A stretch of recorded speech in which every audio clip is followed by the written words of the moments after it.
This program is for discussion purpose only. Business Plus TV or any of our anchor does not bear any responsibility or liability towards the content.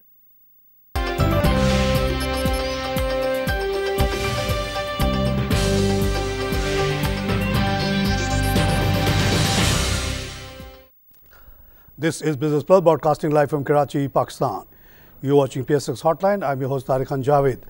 नाज़रीन आज की market भी सुबह को काफ़ी तेज़ी से ऊपर गई 185 प्लस होने के बाद सेलिंग आई जो कि एक नेचुरल चीज़ है इस लेवल पे जो जिस लेवल पे मार्केट आई -12 पे चली गई फिर 71 प्लस हुई और फिर आखिर में 82 माइनस पे बंद हो गए 100 इंडेक्स और इस तरह से 36,499 का लेवल है और 30 पे 60 का लॉस है 21,164 ऑल शेयर्स में 30 का लॉस 24,760 वॉल्यूम ठीक है बहुत ज़्यादा नहीं बल्कि कम है आज थोड़े से कल के मुकाबले में 269 मिलियन शेयर्स का काम हुआ है advancing company 164 declining 174 unchanged 25 Karachi electric जो है आज फिर से वॉल्यूम लीडर है with the volume of 50 million shares और इसकी खबर यही आ रही है कि शायद Shanghai electric of China is trying to take it over उसके बाद पेस का नाम आ रहा है 22 मिलियन का काम हुआ यहाँ पे power cement 18 million Japan power 14 million Lotte chemical 7.9 million top gainers में बाटा पाकिस्तान 80 प्लस है बनेरो textile 33 plus services 30 Ferozsons 25 Tandlianwala sugar में 13 का इजाफा लूजर्स में सनोफी एवेंटिस टॉप पे विद 20 लॉस सनरे 16 खैबर 12 खैबर टोबैको मरी बेवरी में 11 का लॉस है एक्साइड पाकिस्तान में 10 का लॉस है दुनिया भर के मार्केट में ये हुआ कि हमने देखा कि तेल की कीमत बढ़ गई जो हमारे पास फिगर यहाँ पे है 49.07 इंक्रीज़ ऑफ 0.93%। गैस की कीमत में जो है वो उसमें भी वैसे तो यहाँ पे इजाफा दिखाया जा रहा है लेकिन ये 1.98 का हो गया है इसका नतीजा ये हुआ है कि डॉ में 213 का इजाफा एसपी में 28 का इजाफा है नैस्डैक में 95 का इजाफा ग्लोबल सॉरी ये छोड़ दें इसको जब एशियन मार्केट खुली है तो यहाँ भी हमने इजाफा देखा है नीके में 258 का इजाफा हैंगसेंग में 537 का इजाफा शंघाई में 6 का लॉस है सेंसेक्स में 562 प्लस सिंगापुर 16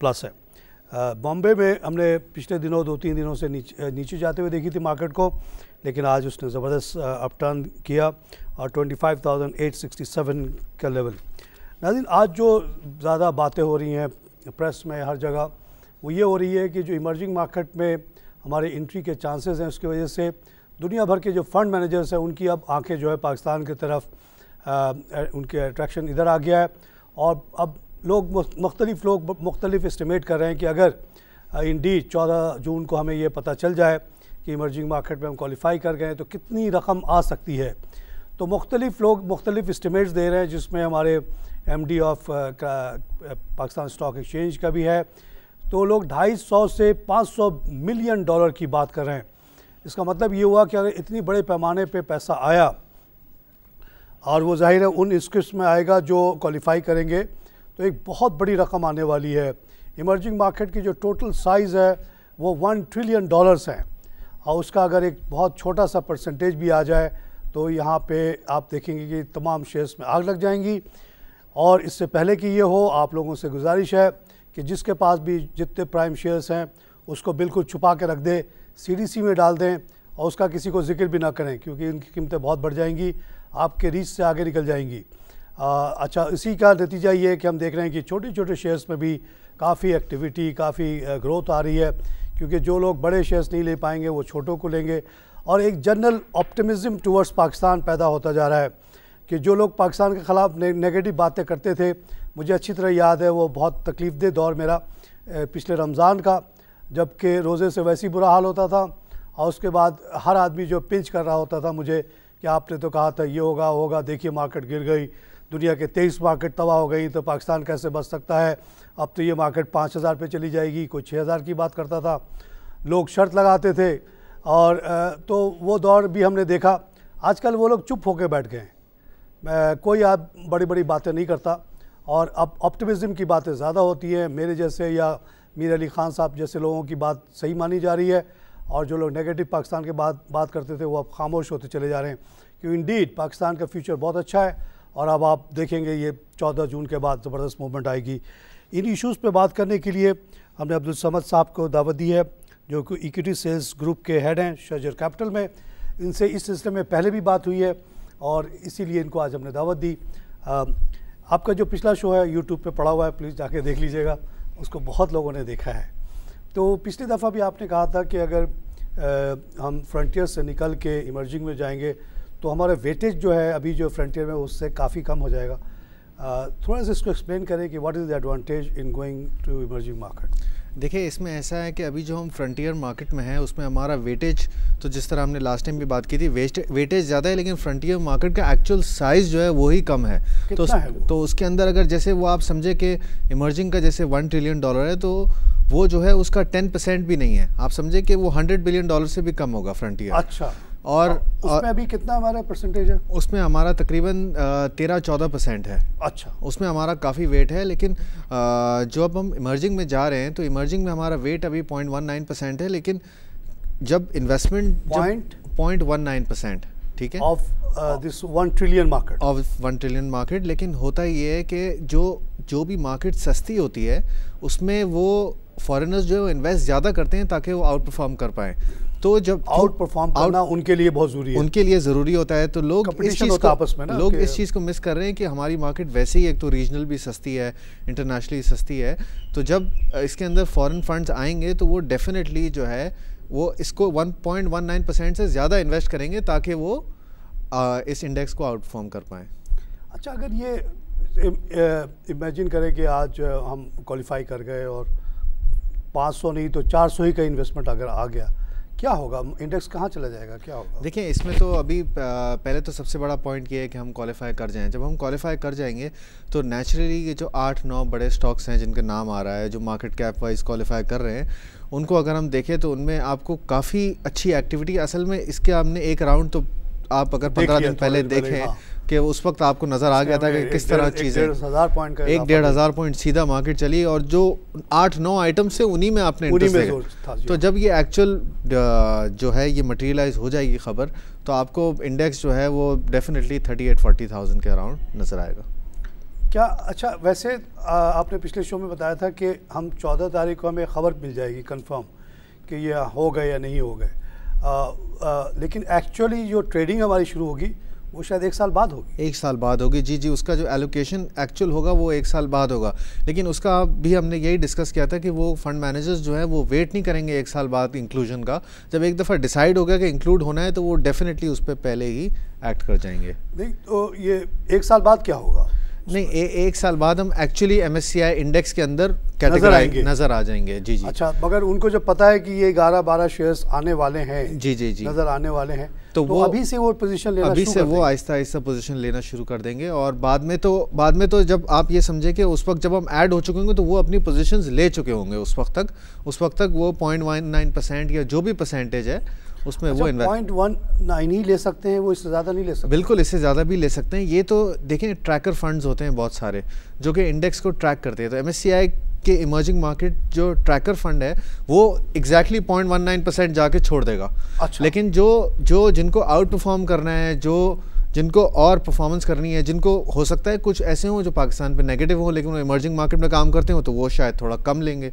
लेकिन होता ये है कि जो कि सस्ती मार्केट होती है, हमने हिस्टोरिकली भी देखा, तो वहाँ जो है वो जो एलोकेशन होती है वो फिर बढ़ जाती है। अच्छा, आपको ये आम लोगों के जानने के लिए मैं आपसे पूछना चाहूँगा कि जैसे हम बहुत सारे ग्लोबल फंड्स को जानते हैं जो बहुत बड़े बड़े हैं, उनमें कौन कौन से फ़ंड हैं जो अभी पाकिस्तान को पॉजिटिवली देखते हैं और पाकिस्तान में ऑलरेडी उन्होंने इन्वेस्ट किया हुआ है? उनके क्या नाम हैं, कुछ आपको पता है? देखें, सबसे बड़ा फ़ंड तो हमने पहले भी देखा, टेम्पल्टन फ़ंड था जिसने जो है वो पाकिस्तान में काफ़ी काम किया।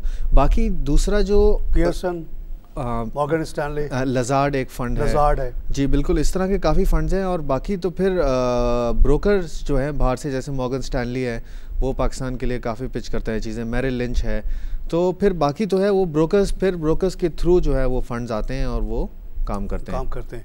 अभी जो हमारे एमडी वगैरह ने जाके लंदन वगैरह में पिचिंग की है, मार्केटिंग की है, उन्होंने किन फंडों के पीछे वो गए हैं अपनी बात समझाने के लिए पाकिस्तान? देखिए लंदन में वो जो जेएस के साथ उन्होंने जाके कॉन्फ्रेंस की है, तो उसमें तो वो इमर्जिंग मार्केट फंड्स वालों के पास ही गए हैं। तो उसमें तो जनरल जितने फंड्स आए उनको आप पिच करते हैं, तो उसमें तो काफ़ी ऐसे लोग भी उनको मिले जिन्होंने ये कहा कि यार पाकिस्तान तो हमारे रडार पे नहीं आता। तो वो तो एक काफ़ी जनरल किस्म की उनकी जो है वो रोड शो से बहुत कामयाब रहा। जी रोड शो से उन्होंने कहा बहुत बड़े पैमाने पे लोग आए, काफ़ी इंटरेस्ट उनको नज़र आ रहा है। असल में आप देखें ना कि टाइमिंग जो है ये पाकिस्तान के लिए बहुत अच्छी है।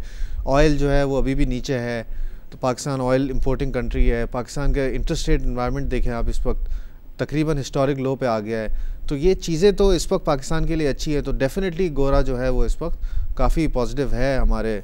आज की खबर है कि वो जो बीटिंग हुई उसमें बहुत अच्छी, तकरीबन 20% जो दुनिया के बड़े बड़े इन्वेस्टर्स हैं वो आए थे, which is a very big achievement in fact. हाँ, उसमें तो देखें इस तरह होता है कि अगर गोल्डमैन सैक्स से कोई बंदा आ गया तो वो तो आप समझे गोल्डमैन सैक्स कितना बड़ा मार्केट का प्लेयर है। अगर उसका कोई भी एक रिप्रेजेंटेटिव है तो आप समझे वो एलोकेशन तो 20% ऐसे ही बन जाता है। तो वो लेकिन बहरहाल काफ़ी उसके अंदर जो है वो लोगों ने पार्टिसिपेट किया है। People are looking at Pakistan in a different way. जी।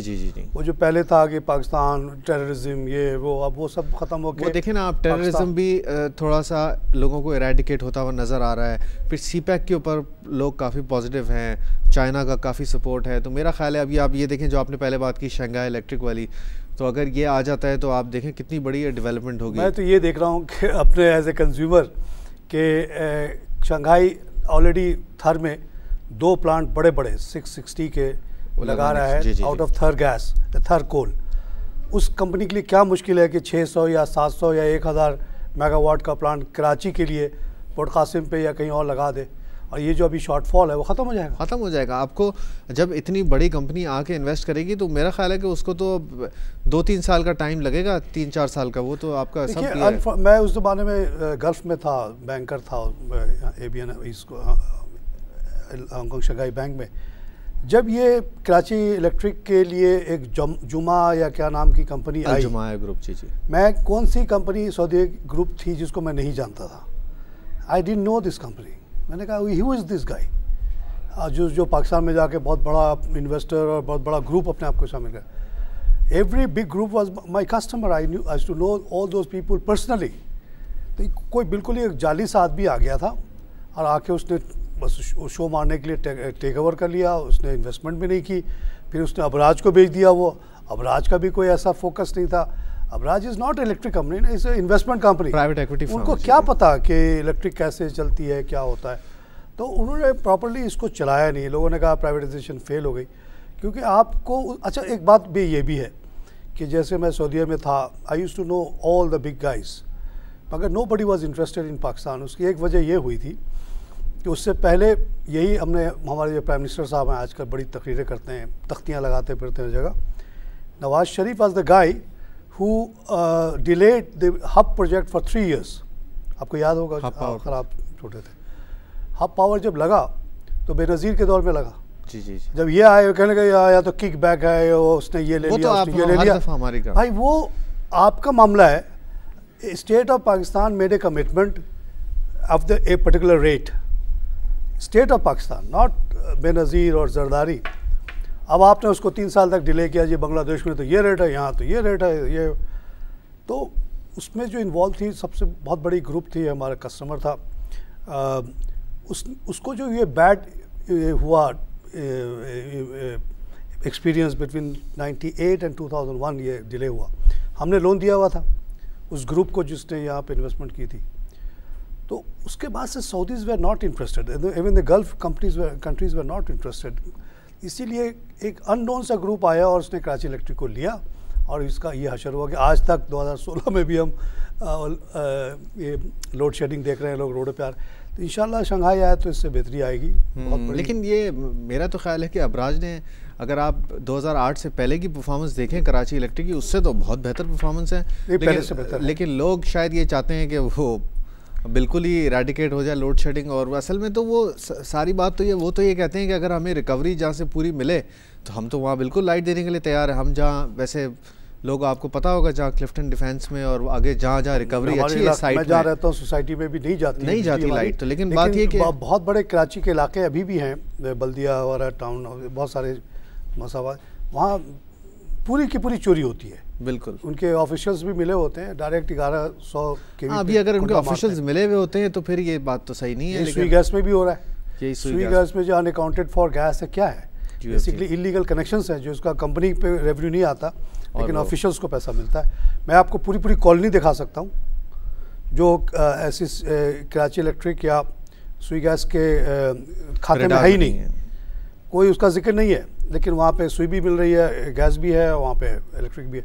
ये प्रॉब्लम्स तो हैं, लेकिन शंघाई इलेक्ट्रिक जैसी बड़ी कंपनी अगर आएगी तो बहुत बड़ी इंप्रूवमेंट हो सकती है इंशाल्लाह। जी जी बिल्कुल, उनका ट्रैक रिकॉर्ड भी है ना इसके अंदर, ट्रैक रिकॉर्ड है ना। एक अबराज का जो आप ये कह रहे हैं कि एक बात तो ठीक है कि उनके पास ये टेक्निकल शायद इंफॉर्मेशन इसके बारे में नहीं थी, वो इलेक्ट्रिक में तो पहले उन्होंने काम नहीं किया था, लेकिन बहरहाल फिर वो उनको यहाँ मैनेजमेंट लेनी पड़ी और फिर जो है वो सारा उन्होंने किया। लेकिन बहरहाल शंघाई इलेक्ट्रिक वाली अगर न्यूज़ आ जाती है तो वो एक काफ़ी बड़ी डेवलपमेंट होगी। समझ साहब, यहाँ पे मैं एक ब्रेक लेना है। नाज़रीन, हम लेंगे यहाँ पे छोटी सी ब्रेक के बाद फिर हाजिर होते हैं।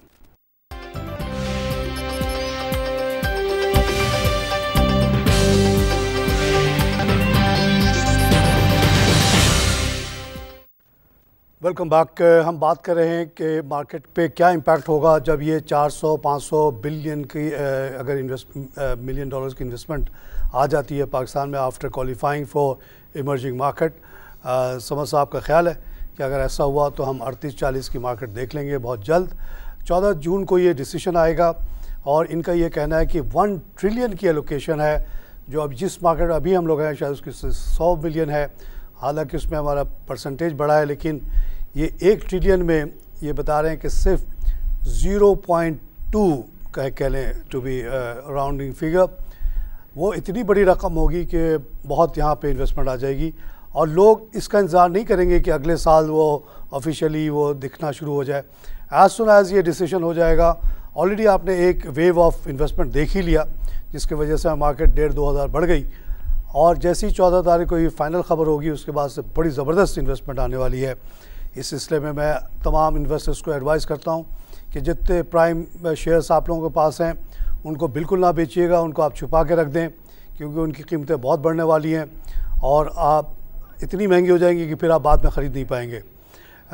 समझ साहब, ये तो हो गई मार्केट की बात। अब आते हैं कि हमने जो पिछले दिनों माशाल्लाह अभी भी हमारी मार्केट 37,000 के करीब खड़ी है, 36,500 के करीब, तो बहुत बड़ी improvement over the last few weeks. तो इसमें कौन कौन से सेक्टर्स चले और क्यों हम देख रहे हैं कि बहुत सारी छोटी छोटी कंपनियां भी आजकल बड़ा अपसर्ज दिखा रही हैं?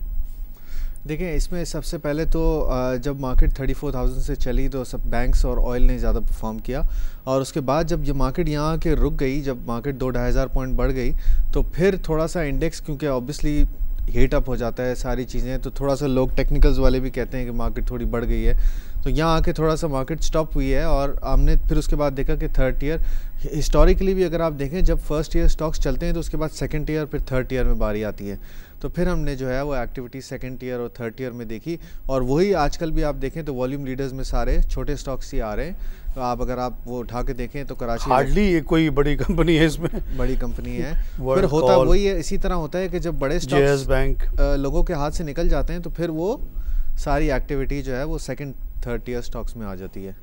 बहुत छोटी छोटी कंपनियां जिनका पहले कभी जिक्र नहीं आता था, सिद्दीक सन टिन प्लेट, जी जी जी 4.3 बिलियन का काम हो गया। अब इसमें होता ये है कि कुछ तो कंपनीज वाकई फंडामेंटल पे अपनी जो है वो उनमें इंटरेस्ट आता है, लेकिन बाकी कंपनीज जो है वो ऐसे ही बस हर साल के आप देखते होंगे कुछ कंपनीज ऐसी होती हैं उनमें साल के कुछ महीनों में काम होता है, बस उसके बाद वो ठंडी ही पड़ी होती हैं।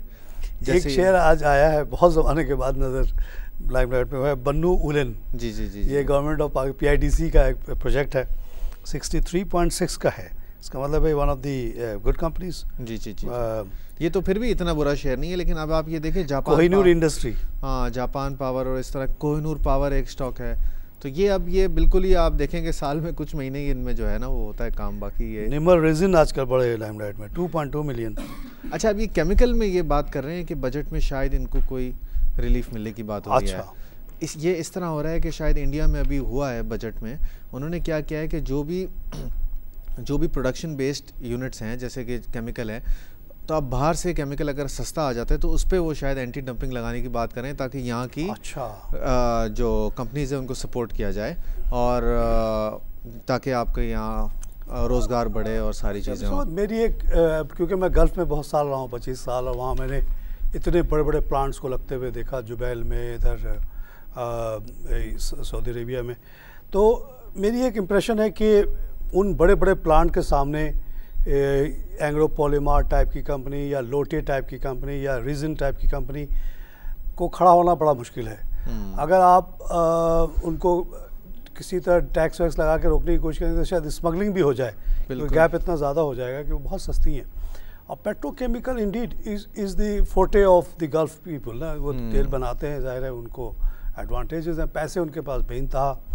तो शायद इंडिया की जो कंपनीज़ हैं इस तरह की, उनको भी शायद प्रॉब्लम्स होंगी। जब पाकिस्तान को है तो उनको भी होगी, इनको भी तो इंडिया शायद उनको प्रोटेक्शन दे रहा है। हम भी अगर दे दे तो शायद ये जो सब थकी हुई कंपनी आएगा, आप देखिए जितने हमारे केमिकल कंपनीज हैं बिल्कुल सबका बुरा हाल है, सबका। एंग्रो पॉलीमर, एंग्रो इतना बड़ा ग्रुप, उसमें मार खा गया वो, बिल्कुल। वो क्या दीवान सलमान फाइबर बैठ गया, लोटे इतना बड़ा 500 मिलियन का इन्वेस्टमेंट कोरियन कंपनी लेकर आई, और आप सुना वो बेच के जाना चाह रहे हैं, बिल्कुल, क्योंकि यहाँ नहीं चल सकता ये। हालांकि एक बहुत ही बेसिक रीज़न है, प्लास्टिक इंडस्ट्री का एक बेस है वो, लेकिन अगर वो चीज़ गल्फ में इतनी सस्ती है तो यहाँ आप बनाने का जवाज़ क्या है भाई? बिल्कुल बिल्कुल, रॉ मटेरियल भी वहीं का, सब कुछ वहाँ का, यहाँ आप खामखा बना रहे नहीं। तो ये मेरा इंप्रेशन सही है कि ये मुश्किल है विदाउट गवर्नमेंट नहीं। इसमें भी एक्चुअली थोड़ा सा गवर्नमेंट प्रोटेक्शन की भी बात है, थोड़ा सा ये इंटरनेशनल अपने साइकिल के हिसाब से भी ये जो है ना इंडस्ट्री चलती है। जिस तरह लोटे का है, ये पीटीए के प्राइसेस के हिसाब से जो है ये कंपनी जो है ये परफॉर्म करती है। तो वो मार्जिन जो हैं वो 2011 तक अच्छे थे, उसके बाद थोड़े से आउट हुए हैं, तो वो थोड़ा सा एक लंबा टेनर आ गया है कि वो 5 साल तक सही नहीं हो पाया। उससे भी जो लोग पूछते हैं, मैं यही कहता हूँ कि फ़िलहाल तो गलत हो गया है इन आइटम्स का। जी जी। अब वक्त के साथ साथ इनकी डिमांड बढ़ती जाएगी, तो शायद वो गलत जो है वो नॉर्मलाइजेशन की तरफ जाए। बिल्कुल। वो उसमें कितना वक्त लगता है वी डोंट नो। वो तो एक आम इन्वेस्टर को मैं कहता हूँ कि आप निकल जाओ, इससे अच्छा आपके लिए हो सकता है 5 साल लगे, 10 साल लगे। अच्छा, अरबों का कुछ पता नहीं, वो इसी दौरान और भी प्लांट लगा दें। बिल्कुल बिल्कुल। जैसे अब सऊदी अरेबिया कह रहा है कि जी पोस्ट ऑयल इंडस्ट्रियलाइजेशन हम जो है वो इन्वेस्टमेंट करेंगे, हो सकता है वो कहे कि जी केमिकल के हम तेल नहीं बेचेंगे, तेल का प्रोडक्ट बेचेंगे, बिल्कुल वैल्यू एडेड, बिल्कुल सोच सकते हैं ना ऐसे, बिल्कुल। तो फिर यू नेवर नो।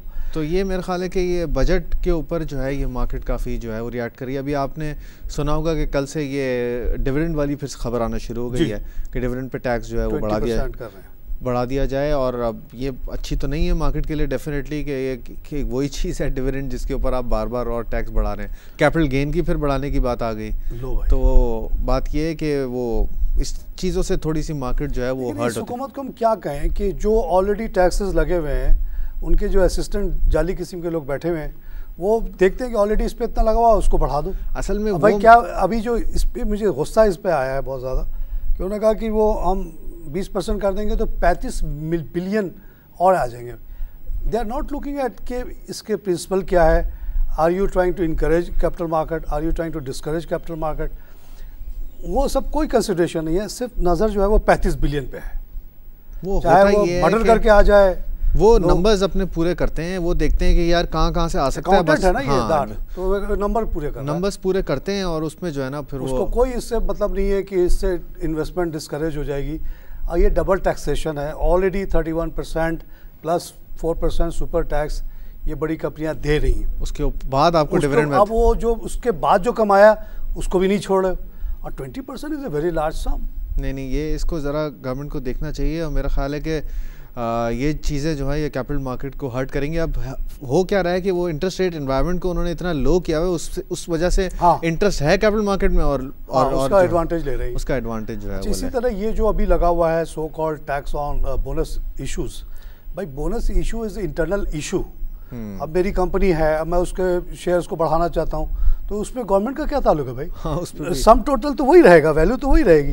अगर मेरी कंपनी है, उसकी कंपनी के शेयर्स को मैं डबल कर दूं, तो उससे क्या होगा, हर शेयर की कीमत आधी हो जाएगी। बिल्कुल बिल्कुल। और जिसकी जो होल्डिंग है वही रहेगी, बिल्कुल, नंबर से कोई फर्क नहीं पड़ता। उस पर टैक्स लेने का क्या सवाल है? टैक्स बिल्कुल दुनिया में कहीं नहीं है। तो इसको बिल्कुल हटा देना चाहिए। और कैपिटल गेन टैक्स को मैं समझता हूँ वहाँ पे कम से कम इतना तो करें कि 1 साल तक तो आपको 1 साल तक तो चलो आप कह सकते हो कि उस पर आप कोई लगा दो, 1 साल के बाद कोई बेचता है तो उस पर मजीद गेन टैक्स लगाना तो गलत बात। बिल्कुल सही बात है। कोई अगर 6 महीने में बेच रहा है चलो उसके ऊपर सर्टेन परसेंटेज लगा दो, विद इन ईयर लगा दो, उसके आगे तो छोड़ दो ना। हाँ सही बात है, 1 साल कर दें आप उसको। अगर कोई बहुत लॉन्ग टर्म इन्वेस्टर है उसको 2 साल कर दें, लेकिन उसको फिर छोड़ दें आप। लेकिन ये है कि अब तो उसके ऊपर भी टैक्स है, वो तो जब भी चाहे बेचे अब उसके ऊपर टैक्स तो लगता ही है। क्या 4 साल तक हो गया अब? जी नहीं, मेरे ख्याल है 2 साल से ऊपर भी कुछ अमाउंट टैक्स की अमाउंट कम है, लेकिन लगता तो है 4 साल पे भी। हाँ पहले ये था कि पहले टोटल एंड पे नहीं लगता था, अब 2 साल से ऊपर मेरे ख्याल है फ्लैट है, उसके ऊपर फिर कोई वो नहीं है कि 2 साल के बाद कुछ नहीं है। नहीं, 2 साल के बाद भी लगता है, बस एक परसेंटेज है जो कि लगता है, उसके बाद फिर कम नहीं हो रही अमाउंट। ये नहीं है कि पहले तो ये था ना कि 2 साल बाद आप बेचेंगे तो नहीं लगेगा, अब वैसा कोई 2 साल इज अ लॉन्ग टाइम ना, वो तो एक लॉन्ग टर्म इन्वेस्टर हो गया डेफिनेटली। कोई शॉर्ट टर्म मार्केट में गेन तो नहीं कर रहा, वो स्पेकुलेट तो नहीं कर रहा। और दूसरा आप ये भी कर सकते हैं कि जो आपने जो पहले क्या है फाइलर नॉन फाइलर, उसमें डिफरेंस कर दें। अगर आपको ये लग रहा है कि वो नॉन फाइलर जो है वो ज़्यादा लेके चले जाते हैं तो आप नॉन फाइलर भी लगा दें, लेकिन फाइलर को तो इतना आपने जो प्रेशर डाल दिया वो मेरा ख्याल है नहीं होना चाहिए। इसमें ये जो चीज़ें हैं कैपिटल गेन और डिविडेंड, इस पर थोड़ा सा गवर्नमेंट को ये करना चाहिए कि एटलीस्ट फाइलर पे ये चीज़ें ना बढ़ाई जाएं। अच्छा, एक और भी बात है कि एक लोगों के अंदर फियर पैदा हो गया है कि जो लोग शेयर्स मार्केट में आते हैं उन पे गवर्नमेंट की नज़र पड़ जाती है, FBI उनको देख रहा होता है, उनके टोटल एक्टिविटी को देख रहा होता है, और हो सकता है कि उन पे नोटिस आ जाए, उनके ऊपर अताब पड़ जाए। ये फियर को भी डिस्पेल करना चाहिए गवर्नमेंट को कि भाई हमको क्या ज़रूरत पड़ी है कि हर छोटे मोटे 1 लाख 2 लाख 20 लाख के इन्वेस्टर के पीछे हम पड़ जाए। हाँ मेरा ख्याल है कि ये तो ज़्यादातर लोगों का इस तरह का कॉन्सेप्ट बन गया है। मेरा ख्याल है इसमें कोई ऐसी कोई सदाकत नहीं है। मेरा ख्याल है कि गवर्नमेंट कभी भी इस तरह लोगों को तंग नहीं करती।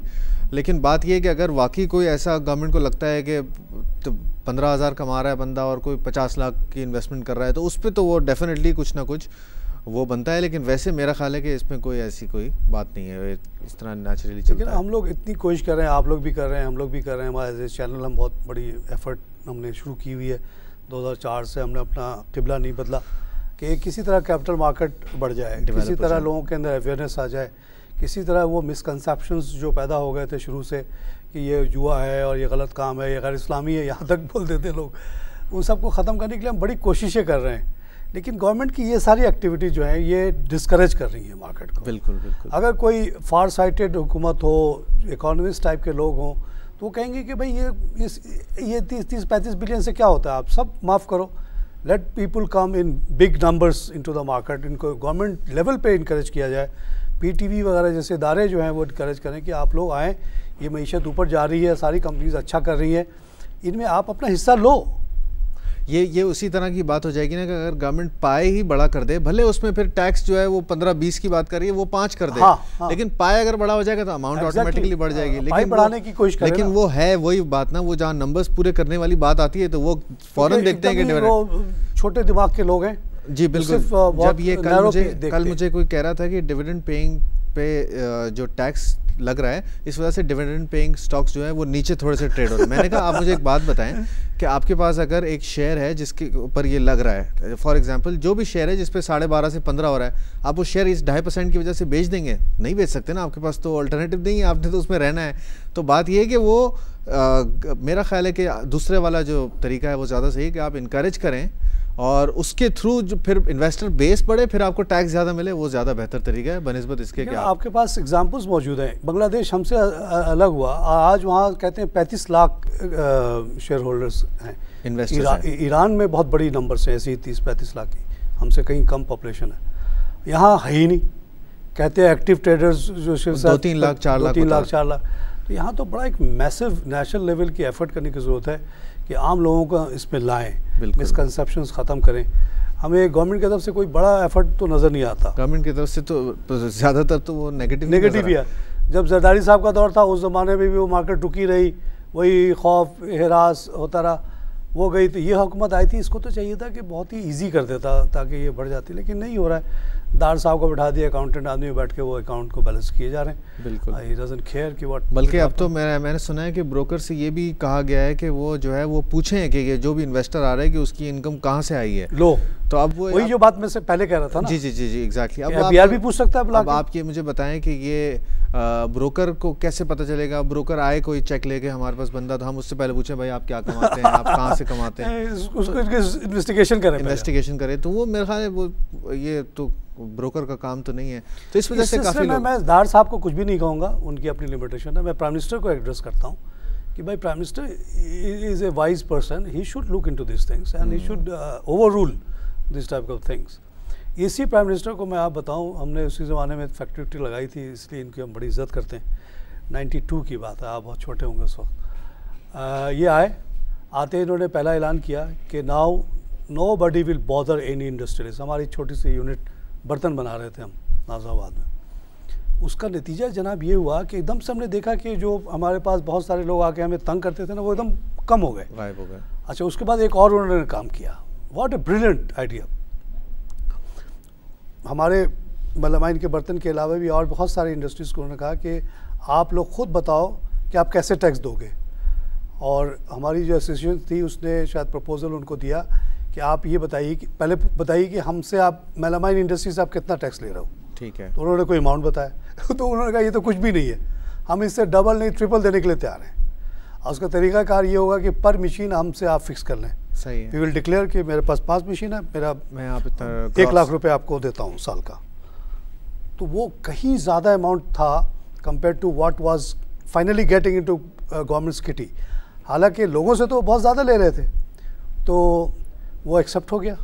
उसका नतीजा ये हुआ कि वो जो सेल्स टैक्स वगैरह के जो स्टाफ हमारे यहाँ के बैठा होता था हिसाब किताब, उससे सब उनकी नौकरी ख़त्म हो गई। हाँ। उन्होंने हड़ताल कर दिया जनाब।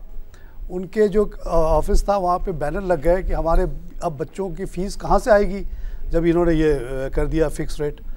तो ये होती है एक अच्छे हुकूमत के आने का फ़र्क। बिल्कुल। उसके बाद हमने जब तक इनकी हुकूमत है बड़े आसानी से चलाया। नहीं तो ये फिक्स टाइप की जिस तरह आप बात कर रहे हैं, ये काफ़ी चीज़ों पे एप्लीकेबल हो सकता है कि आप इस तरह के टैक्सेस लगाएं, तो उसमें जो है ना वो काफ़ी डिक्लेयर करने में भी लोग राज़ी हो जाते हैं, काफ़ी चीज़ों में लोगों को आसानी हो जाती है। लोगों को तो मसला जब आता है, जब वो आप कहते हैं ये 1 ये 2, जब आप गिनना शुरू करते हैं तो लोग उससे काफ़ी परेशान होते हैं। इससे काफ़ी, एक छोटा सा आदमी है, उसने 5 मशीन लगाई, मेलामाइन के बर्तन बना रहा है, वहाँ पे आपके 4 आदमी आके बैठ के गिन रहा है कि कितने प्लेट बने, कितने ये।